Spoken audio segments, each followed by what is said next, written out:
Fala galera, aqui é o Matheus da Amizades Grima Histórica e hoje estamos de volta para mais um vídeo da nossa série Derrubando Mitos, dessa vez com a lenda de Robin Hood.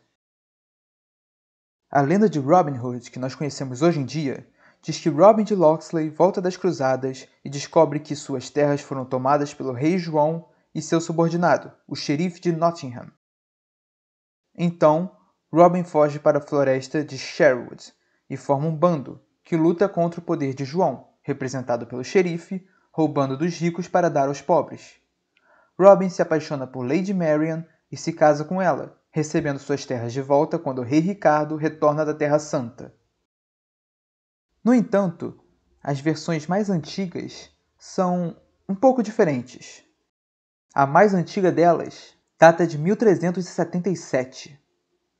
É um poema que muito provavelmente era recitado no boca a boca, e ele nos conta uma história mais ou menos assim. Na floresta de Barnesdale, em Yorkshire, habitava um bando de foras da lei. Eles são Robin Hood, João Pequeno, Will Scathlock e Munch, o filho do moleiro. Eles estavam cozinhando a janta, e quando essa está quase pronta, Robin, o líder do bando, envia seus comparsas para montar uma armadilha na estrada. João Pequeno escolhe uma colina, por onde os três poderiam observar de longe, e eles veem uma pessoa se aproximando pela estrada. Era um cavaleiro, que eles param e oferecem-no comida e uma fogueira. O cavaleiro prontamente aceita, e os segue até o covil do bando. Lá, Robin o espera, e todos sentam juntos à fogueira para comer a janta. Após todos comerem, o bando cobra o cavaleiro pela refeição, exigindo dinheiro. Mas o homem diz estar sem um tostão.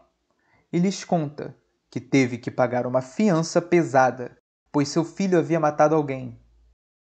Para isso, vendeu tudo o que tinha e ainda fez um empréstimo com os monges da abadia de Santa Maria.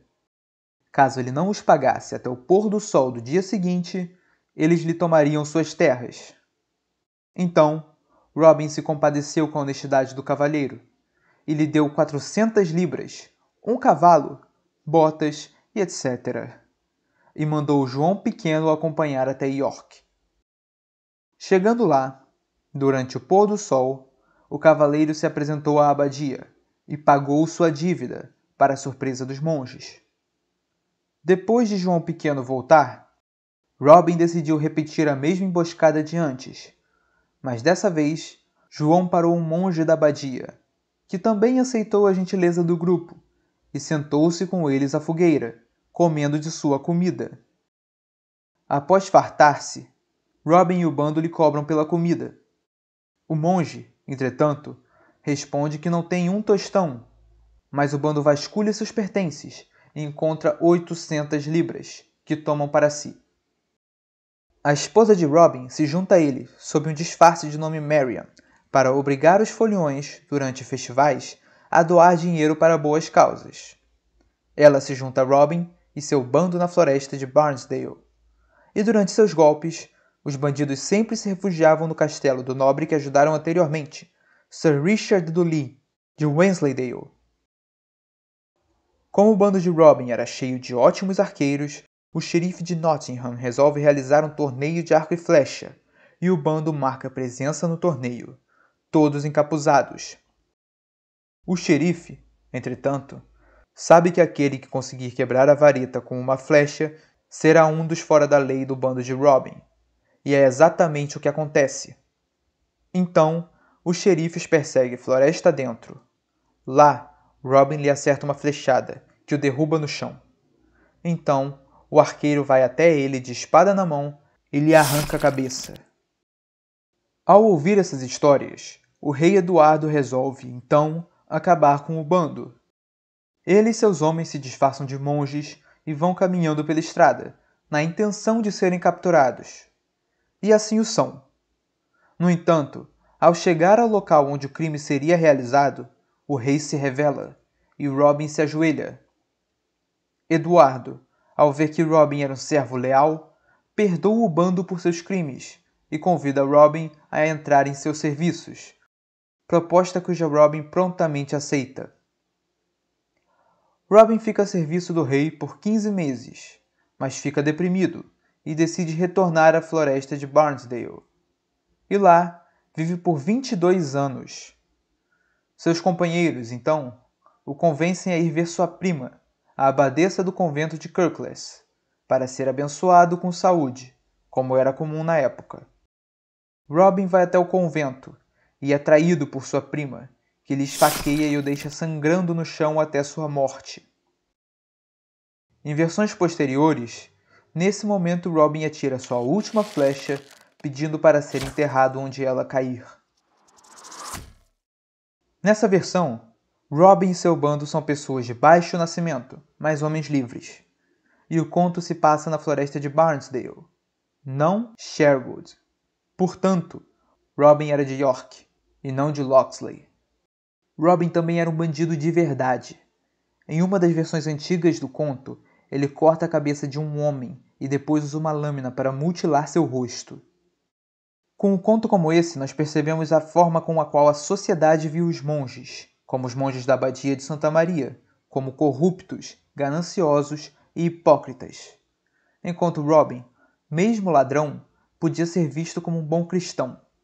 Por isso, Robin Hood roubar um monge é algo bem visto e celebrado pela plebe durante o século XIV e posteriormente.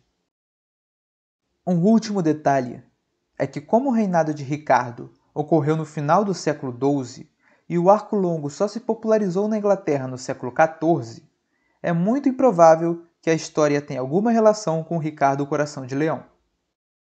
No entanto, existem 4 possibilidades para um Robin Hood real, de acordo com a lenda.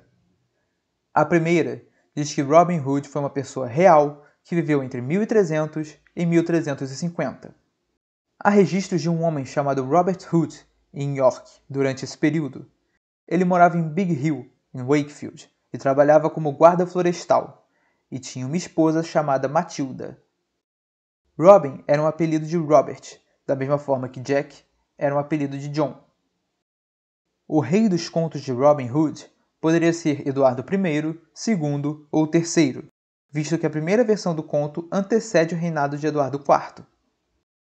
O rei Eduardo II faz uma viagem até Nottingham em 1323, devido a uma crise política, onde Thomas, Earl de Lancaster, senhor do castelo de Pontefract, tentou se aproveitar da impopularidade de Eduardo para destroná-lo e formou um exército. No entanto, Eduardo antecipou e encurralou suas forças, destruindo-as. Thomas foi capturado, julgado, sentenciado à morte e decapitado. Seus apoiadores foram declarados fora da lei e muitos fugiram para lugares como Barnsdale. Além disso, esse período bate com o início da popularidade do arco longo na Inglaterra. Por isso faz muito sentido Robin Hood ser um arqueiro durante o reinado do rei Eduardo II. Durante essa revolta, é o único período onde o xerife de Nottingham se torna responsável por Yorkshire, sendo a mão direita do rei na luta contra os rebeldes restantes. Um ano depois da revolta, o rei Eduardo foi até o norte, conceder anistia aos fora da lei, recrutando alguns para os seus serviços.